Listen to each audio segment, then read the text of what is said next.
again, and welcome to Savage Mountain Knits.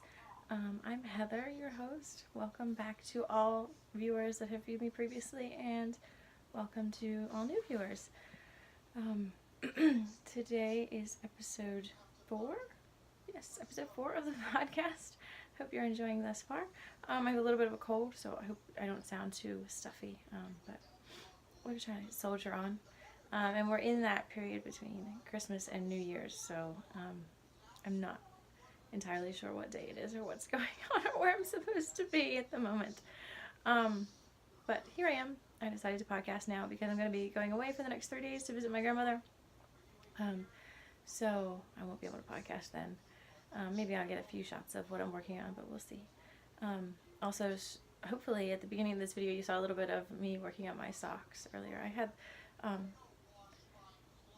a great opportunity. My cat was sitting on my lap. She was all snuggled and happy, and as soon as I turned on the phone to record, she ran away. So it was a cute shot, and then it ended up just being me knitting, so sorry. But a little bit of knitting horn there in the beginning for you. Alright, so we'll start today with the shawl behind me.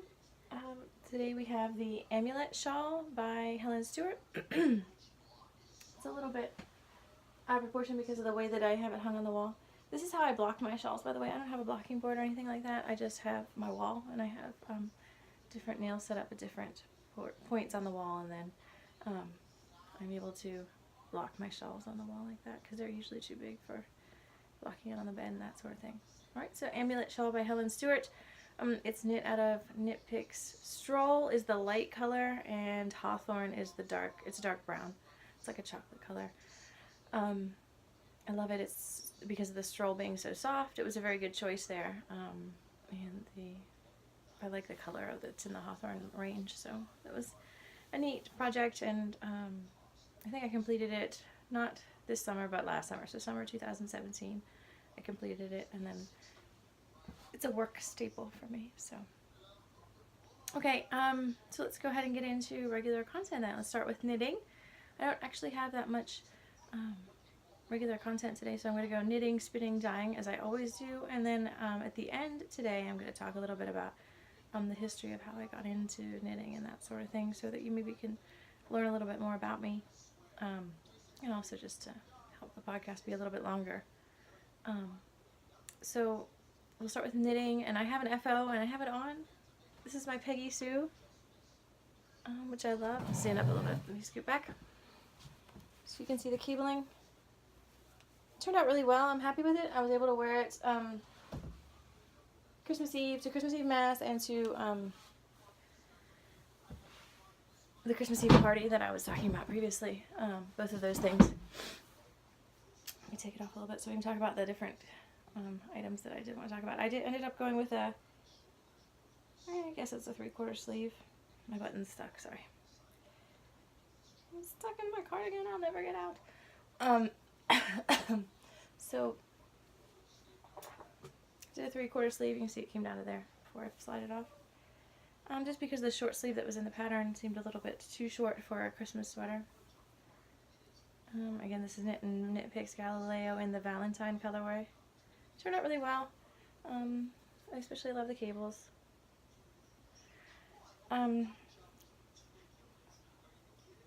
My only concern, or my only complaint with it is that I chose buttons that were too small. I thought these little dainty buttons would be a good idea on it, and I suppose they would be if I had not put buttonholes. I put yarn over buttonholes as this pattern instructed on the opposite side. You see one right there.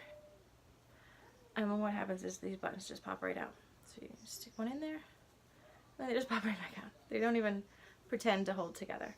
So there is, so what I did for the Christmas Eve party and for Mass is I just stuck the buttons in between the stitches where the holes were not, because it was seed stitch anyway. There was room there. So that's Peggy Sue by Linda Wilgus. I've been working on it for a while. This is my main project. Like, as soon as I finished the podcast last Thursday, I think I recorded on Thursday. Yeah, I recorded on Thursday and put it up on Friday. I started knitting sleeves and knit sleeves all the way through until less than an hour before I needed to get ready and get dressed for church on Christmas Eve. So that's all that I've pretty much worked on. You can see the cable detail on the cuff as well. It was a neat project. I think this yarn was perfect for it. This is a perfect project for this yarn. I have 2 other sweater quantities of this yarn. I have blue, it's a dark blue, and I have a white. I don't know what I'm going to do with them. But we'll see soon. I'll work on it. So, Peggy Sue by Linda Wilgus. It's my finished object for the week.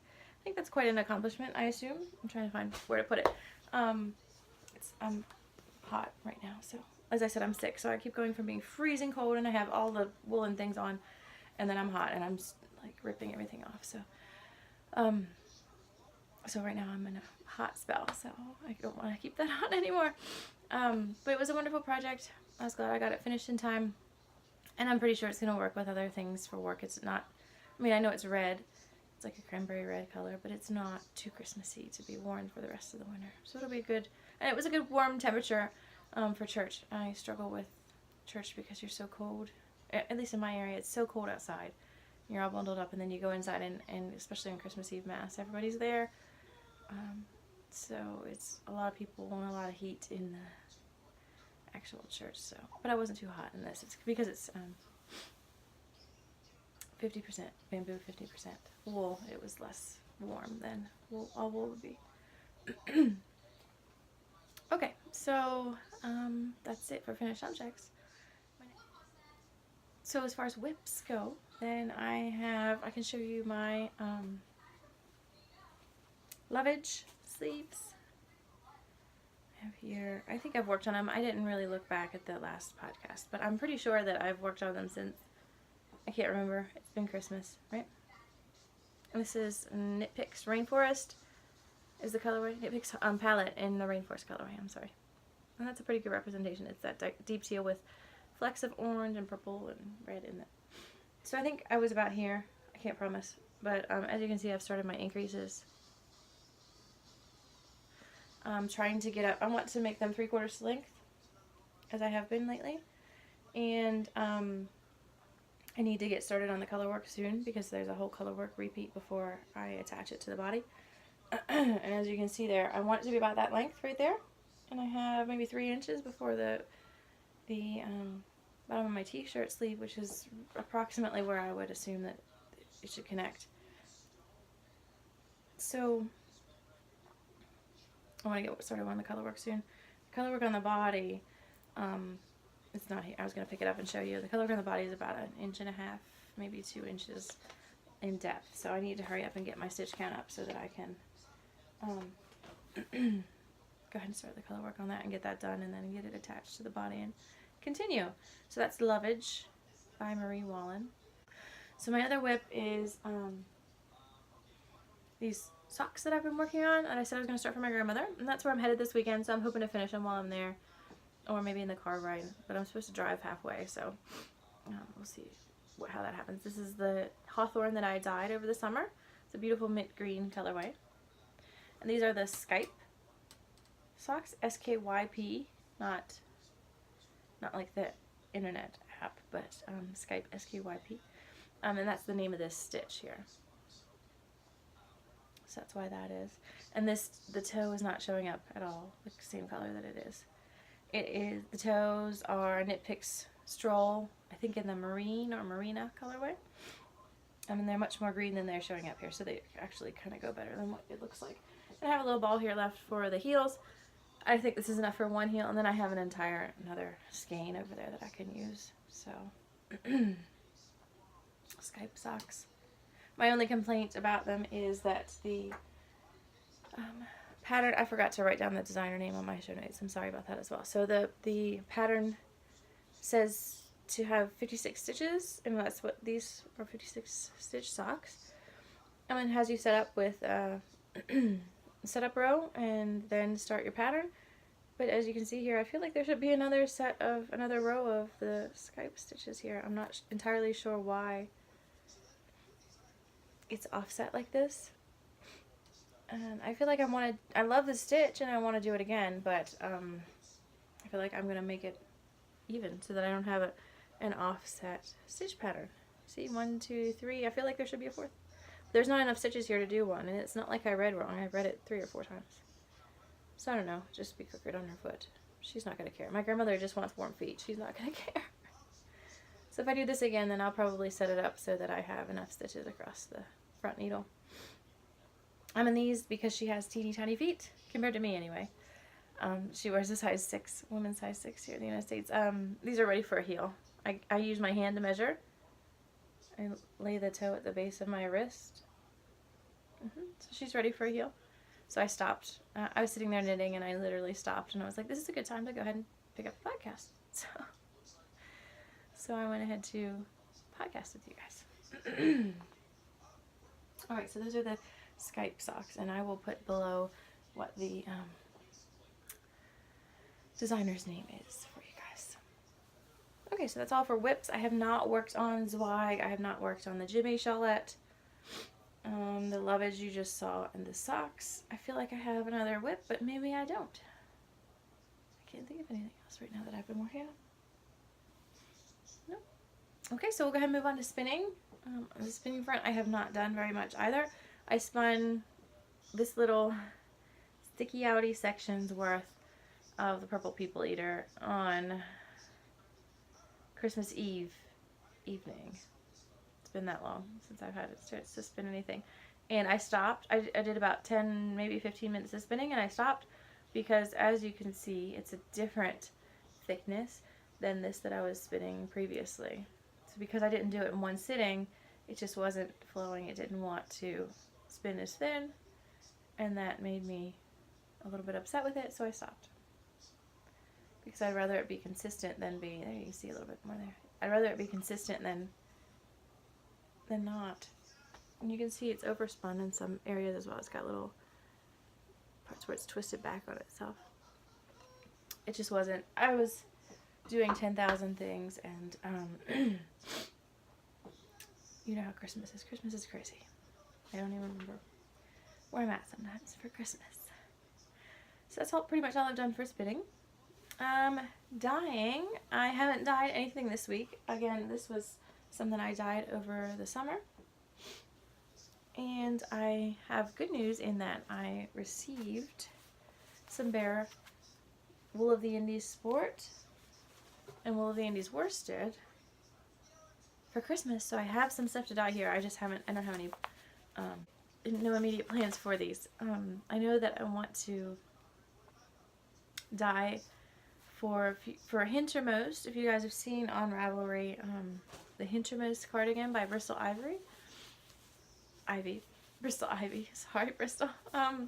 I am hoping to dye up some. I have a sweater quantity of each. I have 2 sweater quantities of the worsted and 1 sweater quantity of the sport to make that. It's a DK weight, warm, fluffy cardigan. It starts in one color, and then halfway down there's a little Fair Isle section, and then it blends into the other color. The Fair Isle is what switches the colors, the dominant colors. So I'm hoping to dye up something for that. And then the pattern, she has a beautiful gray blending into a, how can I describe it? Like a rust color brown. I think it worked out really well together. Thinking of doing something similar.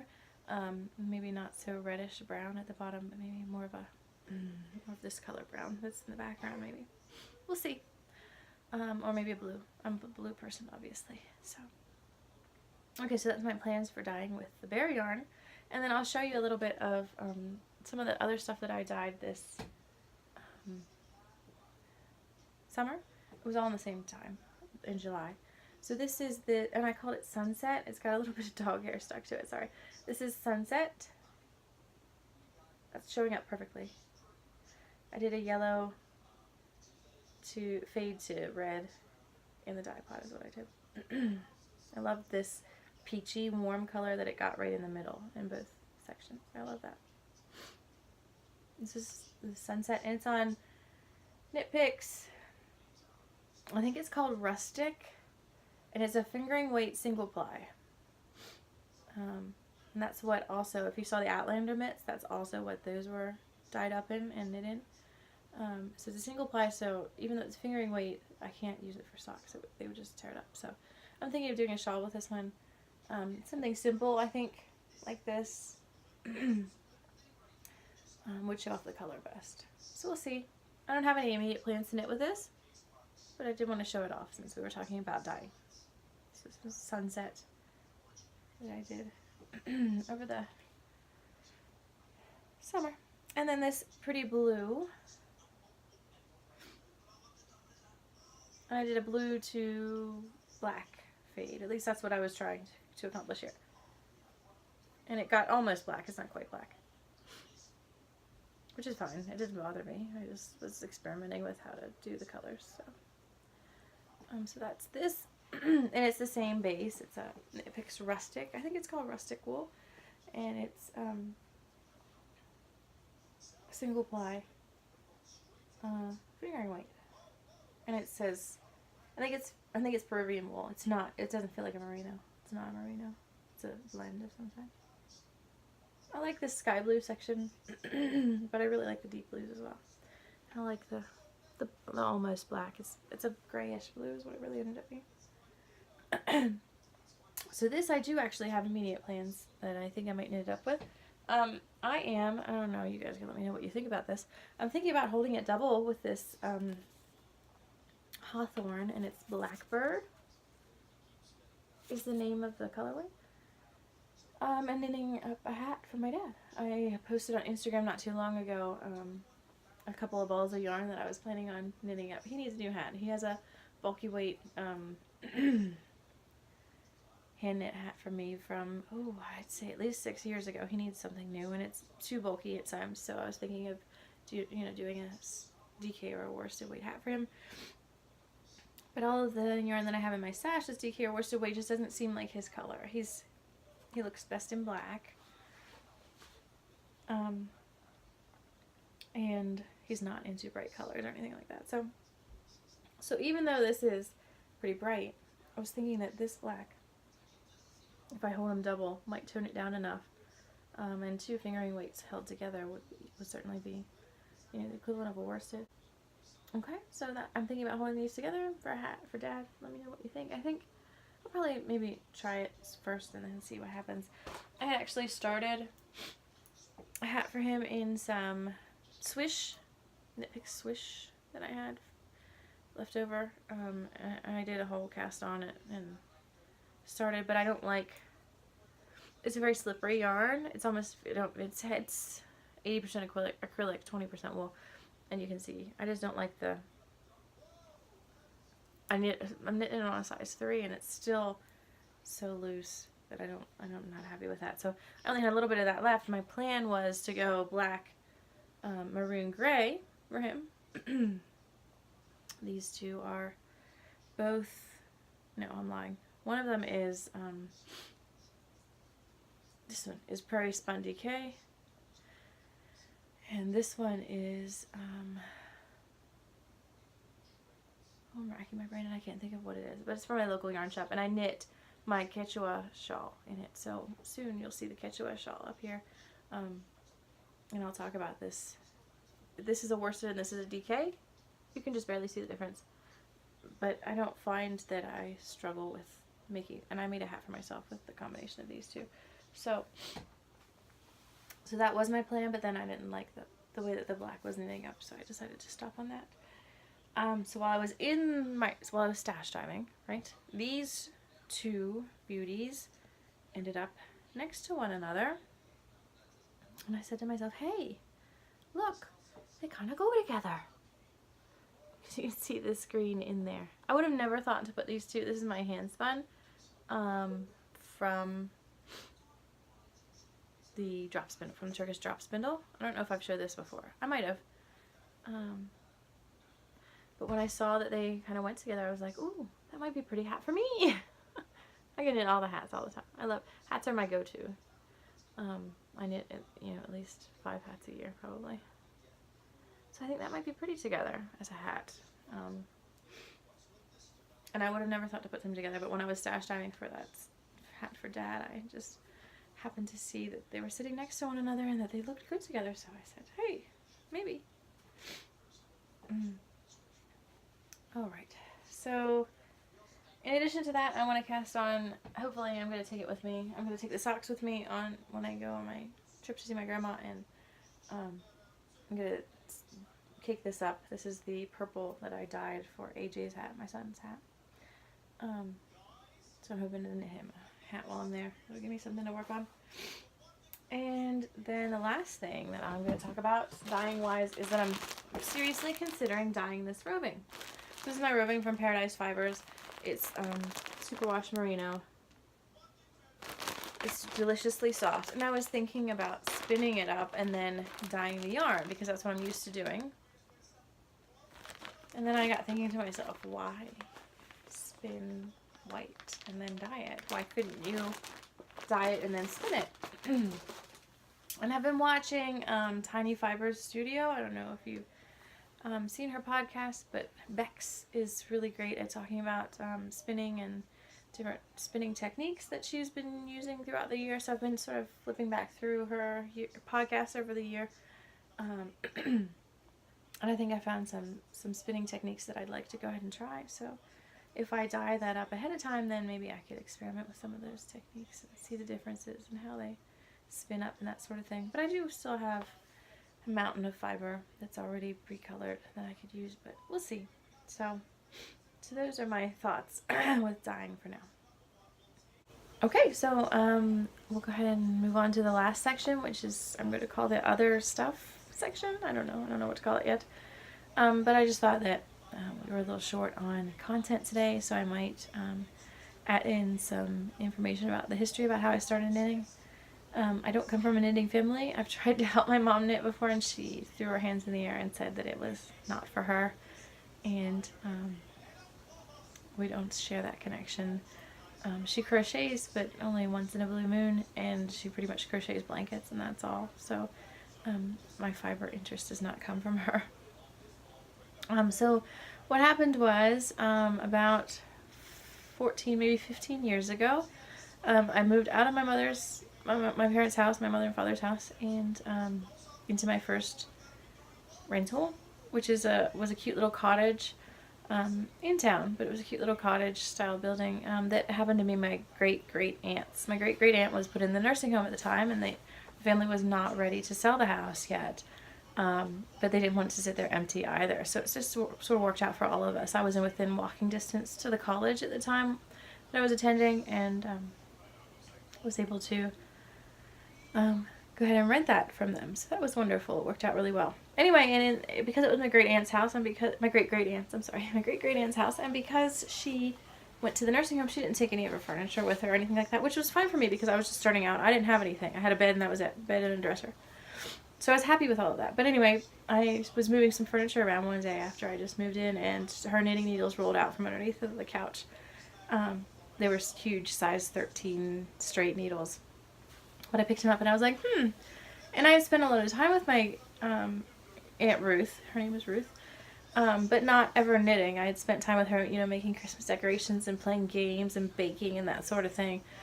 So I never really realized that she knit. She certainly never knit anything for me. But when the knitting needles rolled out from underneath it, I thought, I've always wanted to try that. So I looked online, and I happened to stumble across several learning websites. Very Pink Knits was out around that time, and I was able to get on there and learn all the different techniques that I needed. And I knit this and knit it in Caron Super Soft, this poncho thing. So it was just basically a huge rectangle, like if you were going to knit a huge garter stitch scarf, only it was less thin, it was wider in comparison to its length. And then what you did was you whip stitched together the ends so that it would form a triangle poncho, right? And I don't have it anymore, but it was hideous anyway, but I don't have it anymore, but I was very proud of myself when I got that finished with those size 13 needles. So if you think about that, I was using size 13 needles with the worsted weight yarn. It was very holy. I could have stuck my head through at any point. So that's when the knitting bug bit me, and since then I have could just continue to learn using the internet. I didn't have any haven't had any physical face-to-face teacher. Just recently, I think 3 years, they just had their 3-year anniversary. My town has a local yarn shop now, and I have taken some classes there, but they didn't teach me anything that I didn't already know. I basically took the classes as sort of a knit along, like something to push me through getting the project completed. And because it was a project that I wanted to complete as well. So I thought it would be fun to do with other people. So I didn't really learn anything that I hadn't already known from those classes. So I haven't really had any face-to-face teaching. I've learned everything on the internet. And my mother finds this hilarious. Like at dinner parties, she'll tell people, yeah, my daughter learned to knit on the internet. Like this, like it's two opposing ideas. I guess because she thinks of knitting as being a very tactile, hands-on, older style of activity, craft, right? As an antique, not as in old people. Because we all know not old people knit, not only old people knit, right?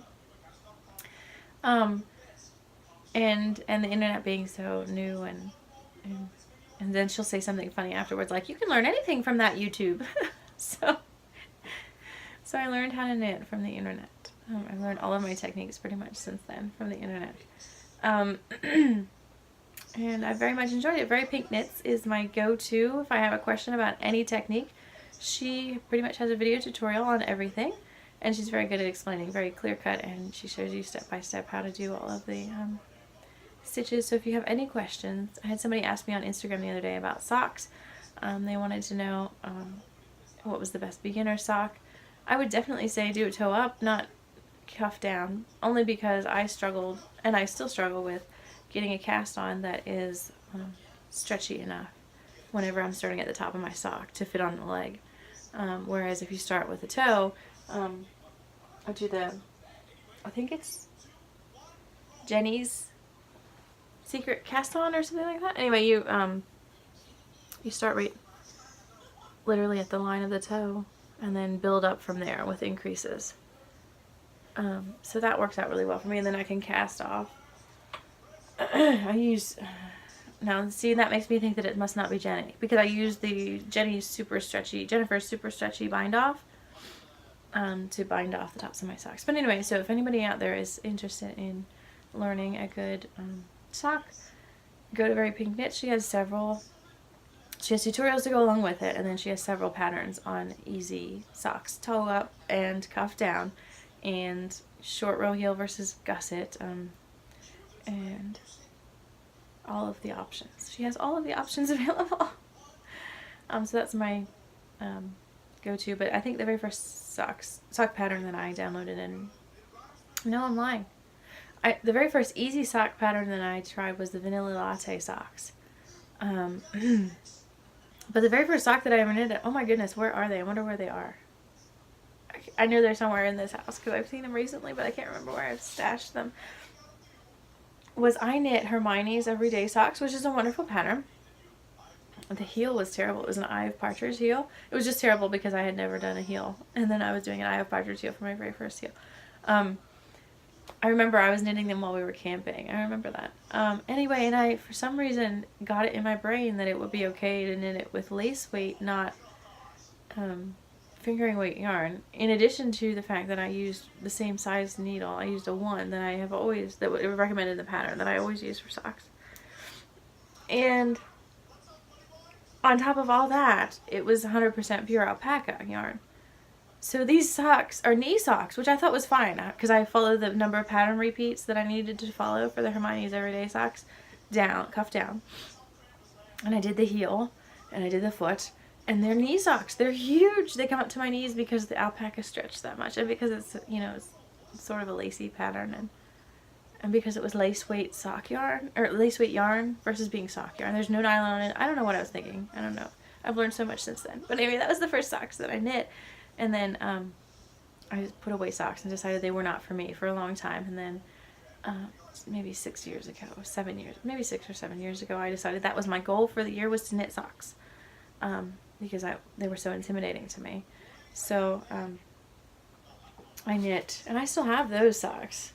I'm looking around because I think maybe they're in my laundry basket right here next to me, but I still have those. I knit them out of Patton's Croy, and I did the Vanilla Latte. So I don't want to give it away because it's a paid for pattern, but it's just knits and purls across the top of the sock and then up the cuff.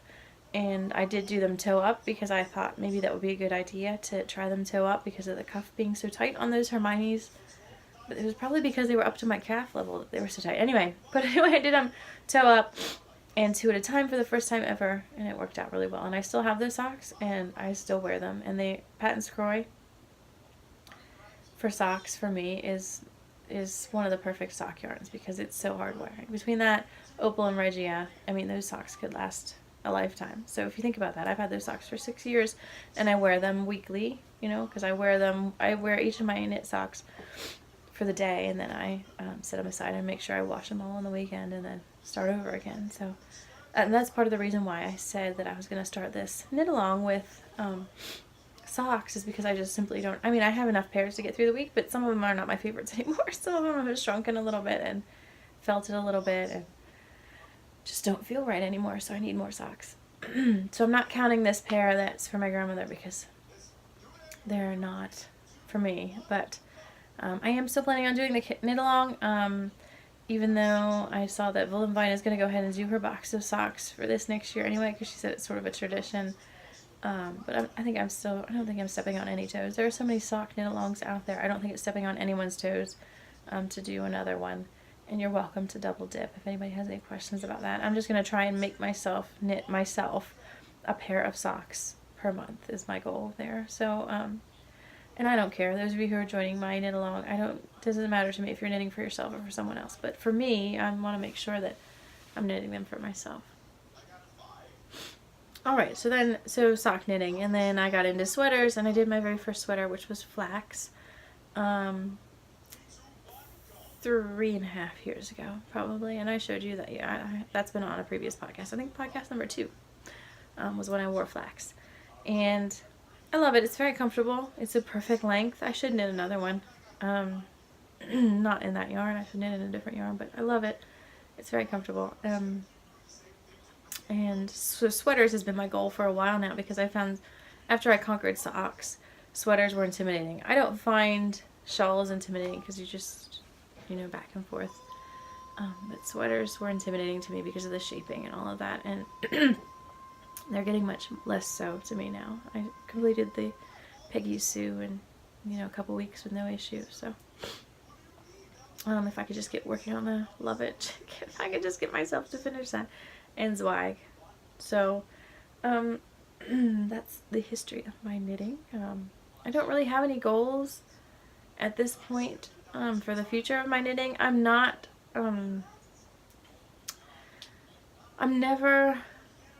100% confident in cables or lace when I do them, but I'm no longer scared of them. So I feel like that's something that I've kind of conquered as well. There's no pattern out there that I would not go ahead and try. If I have a written pattern for it, I can follow the directions, and I'm not really intimidated by anything out there. Now there's some of those, for example, Nora Gone patterns with the cable that's never repeated. It's sort of a traveling cable is what they call it. I've never tried one of those before. I'd like to go ahead and try it, but I do find that